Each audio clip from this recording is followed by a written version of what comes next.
Hello दोस्तों, तो आज अपना एपिसोड नंबर 7वां है। आज हम देखने वाले हैं डिमांड एंड सप्लाई। दोस्तों, ये कॉन्सेप्ट क्यों आज समझना ज़रूरी है, क्योंकि बिगिनर सीरीज़ में अब तक हमने जो भी सीखा है उन सब में अगर इसको हम ऐड कर देंगे ना, तो आपकी ट्रेडिंग में ये जो कहते हैं ना, जो कुछ मुश्किलें हैं, जैसे आपको टारगेट डिसाइड करना होता है, स्टॉप लॉस डिसाइड करना होता है, ये सब वहाँ पे ये काम आती है। तो एक एंट्री से इम्पॉर्टेंट चीज़ हमारा स्टॉप लॉस होता है दोस्तों, और उससे थोड़ा कम इम्पॉर्टेंट कह लें कि टारगेट भी, लेकिन सबसे इम्पॉर्टेंट आपका स्टॉप लॉस होता है, क्योंकि स्टॉप लॉस ही आपका फ्यूचर जो है डिसाइड करता है कि आप प्रॉफिटेबल रहेंगे या क्या रहेंगे। अब फिलहाल जितना मैंने सीखा है कि भैया, आपका जो स्टॉप लॉस है वो इतना ज़रूरी है कि आप उसके बिना आपकी साइकोलॉजी भी डिस्टर्ब हो जाएगी और सब कुछ उल्टा पुल्टा हो जाएगा। ठीक है, तो चलो आज इसको थोड़ा डिकोड करते हैं, कोशिश करते हैं समझने की। और इसको मैं फ़िलहाल आज छोटे टाइम फ्रेम पे समझा रहा हूँ। छोटा टाइम फ्रेम यानी आवरली टाइम फ्रेम पे समझ रहे हैं। आप यही सेम कॉन्सेप्ट सारे टाइम फ्रेम पे यूज़ कर सकते हो। ठीक है, तो दोस्तों, ये जो डिमांड एंड सप्लाई का जो कॉन्सेप्ट है, इसी को अलग अलग नाम से कुछ और चीज़ों अलग अलग नाम से भी जाना जाता है। जैसे डिमांड को कह दिया जाता है सपोर्ट, ठीक है, और सप्लाई को कह दिया जाता है रेजिस्टेंस। ठीक है, ये आप याद रखो। तो ये कोई अलग कॉन्सेप्ट नहीं है, डिमांड सप्लाई मतलब सपोर्ट एंड रेजिस्टेंस ही है। बिगिनर्स दोस्तों गलती क्या करते हैं कि वो सपोर्ट एक लाइन से बना देते हैं, या जैसे यहाँ पे एक देख लो, जैसे सपोर्ट इस लाइन से बना दिया और उनको लगता है कि यार यहाँ पे आते ही भाग जा रहा है, या आपने यहाँ पे रेजिस्टेंस बना दिया और यहाँ पे आते ही गिर जा रहा है ना। बट प्रॉब्लम क्या है दोस्तों, ये जो सप्लाई एंड डिमांड है, या जो सपोर्ट एंड रेजिस्टेंस है, ये दोस्तों कभी भी एक लाइन नहीं होती है। ये एग्जैक्ट क्या होती है दोस्तों, ये एग्जैक्ट एक जोन होती है। सॉरी जोन होती है, ठीक है, स्पेलिंग मिस्टेक हो रही है। ओके, ये एक लाइन ना होके दोस्तों क्या होती है, जोन होती है। तो आप इन फ्यूचर जब भी डिमांड एंड सप्लाई ड्रॉ करो या सपोर्ट एंड रेजिस्टेंस बनाओ, आप बिल्कुल लाइन नहीं बनाएंगे, मतलब नहीं बनाएंगे। इससे आप इतना कहते हैं ना, आप फ्रस्ट्रेटेड हो जाएंगे। आपको लगेगा यार ये लाइन तोड़ के नीचे आ रहा है और फिर भाग जा रहा है, तो दिक्कत क्या है। अगर मैं एक जोन बना दूं तो ये मुझे काफ़ी फेक मूव से बचाएगा। तो आज एग्जैक्टली वही समझना है, डिमांड एंड सप्लाई को कैसे बनाना है, यानी सपोर्ट रेजिस्टेंस को कैसे बनाना है, और वो लाइन ना हो के दोस्तों वो क्या होता है, एक जोन होता है। ठीक है, तो आज हमको इतना कुछ करना है। ओके चलिए, तो आपके सामने ये जो चार्ट है, ये है टेक महिंद्रा का। फिलहाल ये मुझे लग रहा था कि इस पे समझाना थोड़ा इजी होगा। एक्चुअली आपको सिखाने से पहले मैं चार्ट ढूंढ रहा था कि किस पे सिखाया जाए। देखो जो है वो फ्रैंकली बता दे रहा हूँ, क्योंकि हार्ड एक्चुअली ये तो क्या है, अपना चार्ट पे ऑलरेडी हर चीज़ बन चुकी है, तो ये कहना और समझाना आसान होता है, ये तो बात सही है। लेकिन मुझे पहली बार समझाना है तो भैया एक सिंपल एग्जांपल चार्ट तो लेना ही पड़ेगा ना, उस हिसाब से फिर इसके बाद जो भी होगा वो देखेंगे, हम अलग अलग एग्जांपल्स को सेट करेंगे। ठीक है, चलो तो अब शुरुआत करते हैं। सिंपल चार्ट है इसका, आज हम जो एनालिसिस करेंगे वो आप समझने की कोशिश करो। चलो देखो, तो सबसे पहले तो आपको कभी भी ऐसा दिखता है कि कहीं से प्राइस धड़ाम से गिरा हो, एकदम सीधे नीचे गिरा हो। सीधे मतलब कैसा उसको बहुत लोग वी शेप भी बोल देते हैं। तो समझाने की कोशिश करता हूँ। जैसे आप यहाँ पे देखो कैसे ना धड़ाम से गिरा है, यहाँ पे सीधे नीचे गिरा है। अब सीधे नीचे गिरा है समझने के लिए आप क्या कर सकते हो, जैसे अगर आप ध्यान से देखो तो ये एक हॉरिजॉन्टल लाइन हो गई और ये कुछ इस तरीके से गिरा है ना, यहाँ पे अच्छा खासा एंगल बन रहा है।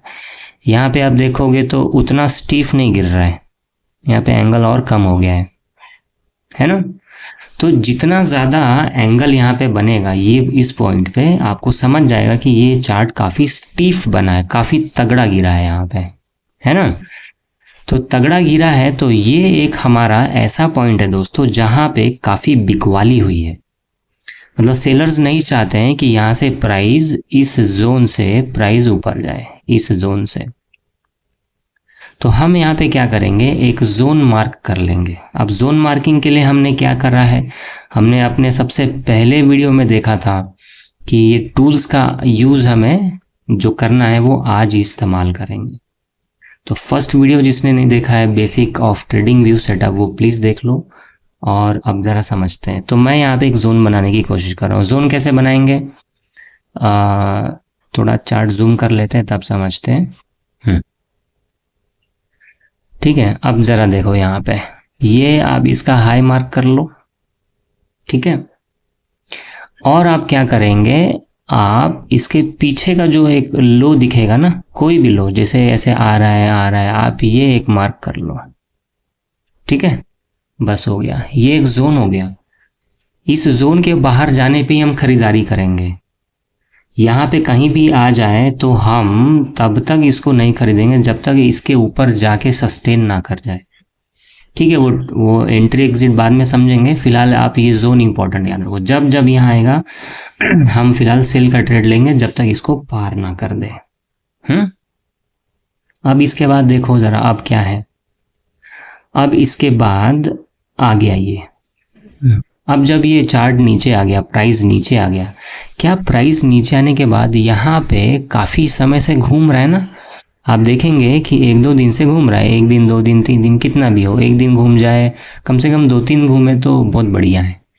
तो मैं यहाँ पे क्या देख रहा हूँ, 2-3 दिनों से घूम रहा है, तो ये भी एक जोन बन गया, ये भी एक जोन बन गया, ये आप याद रखेंगे।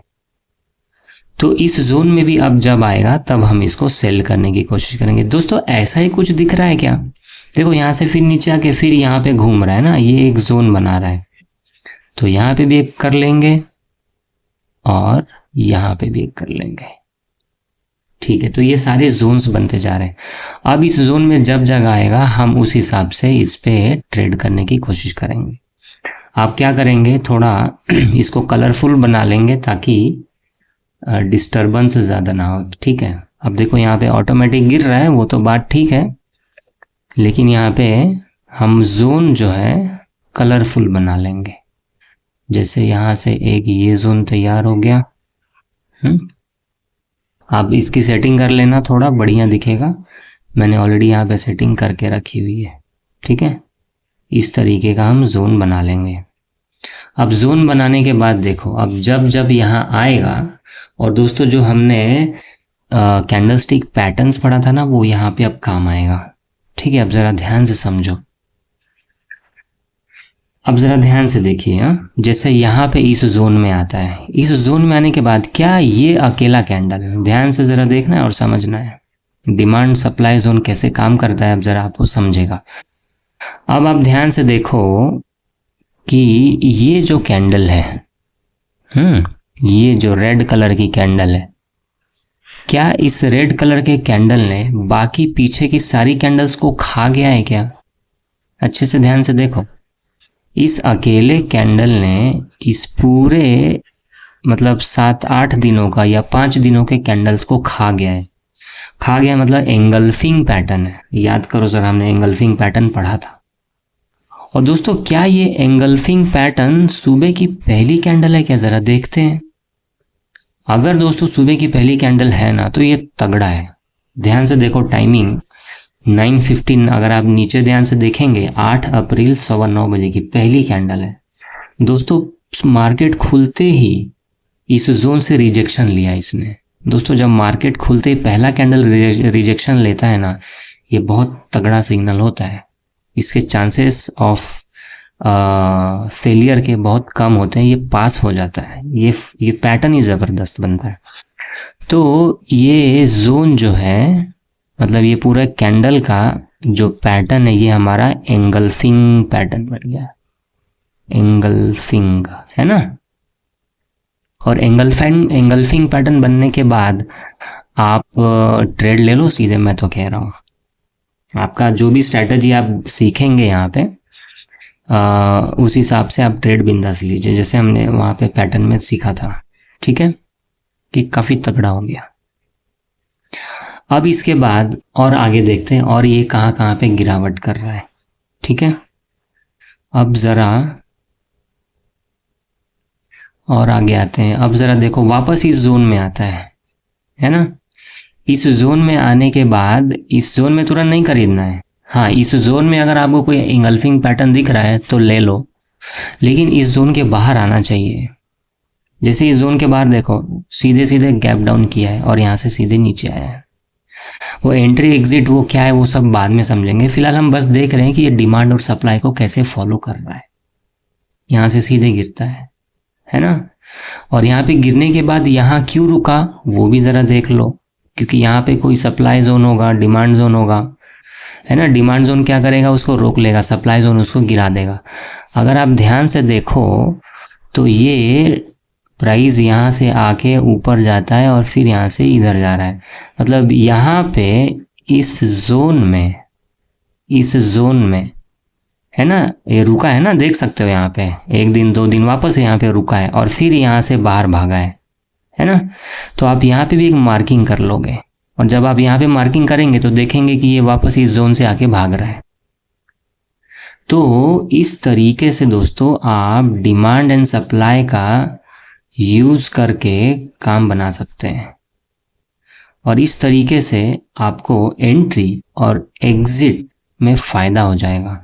मतलब आपको पहले से पता रहेगा कि हाँ यार, इस जोन में आने के बाद मैं एग्जिट कर जाऊंगा। ठीक है, चलिए अब थोड़ा सा और आगे चलते हैं। अब ज़रा देखते हैं।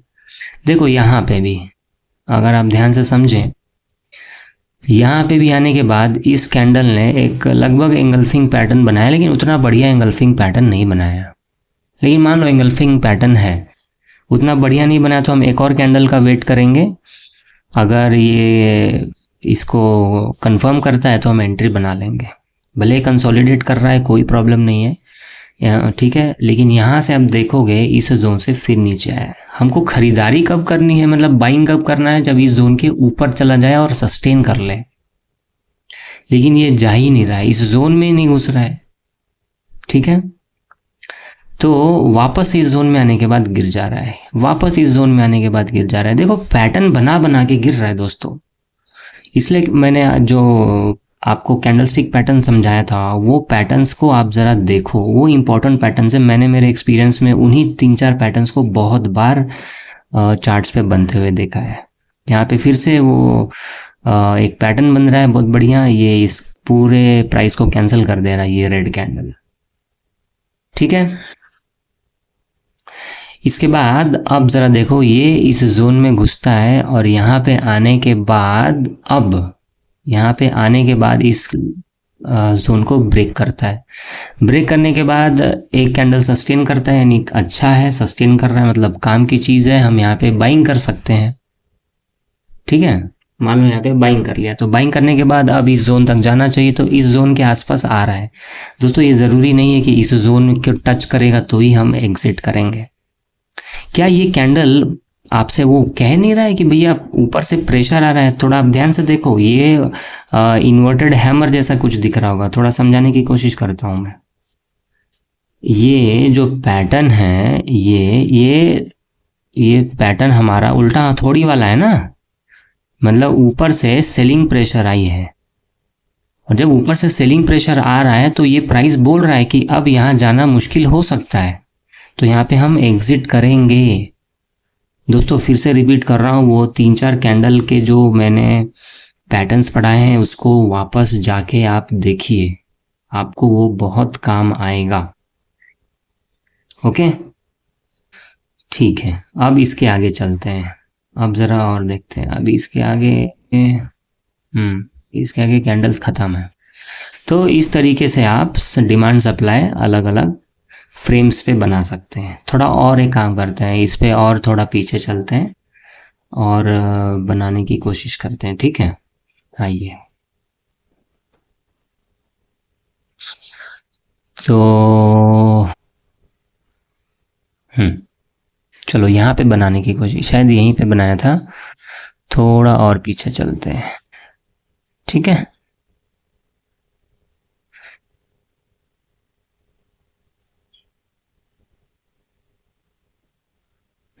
चलो यहाँ पे एक दिख रहा है, वो समझाने की कोशिश करता हूँ, ठीक है।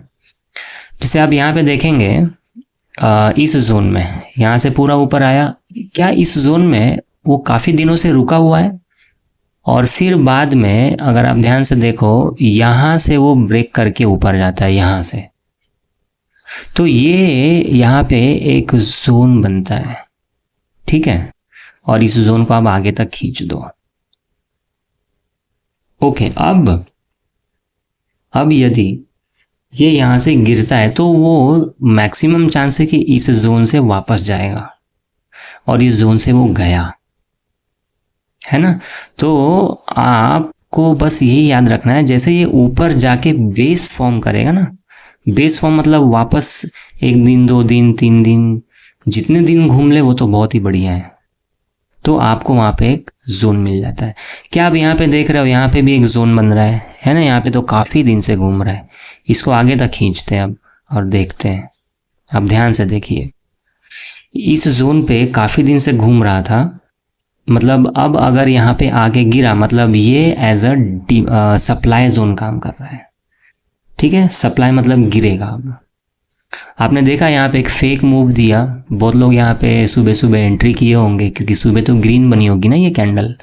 उसके बाद पूरा 1 घंटा होने के बाद ये एग्जैक्ट पता चला कि भैया ये तो गिराने का है, मतलब फेक मूव है ये, इसी को कहते हैं फेक ब्रेकआउट।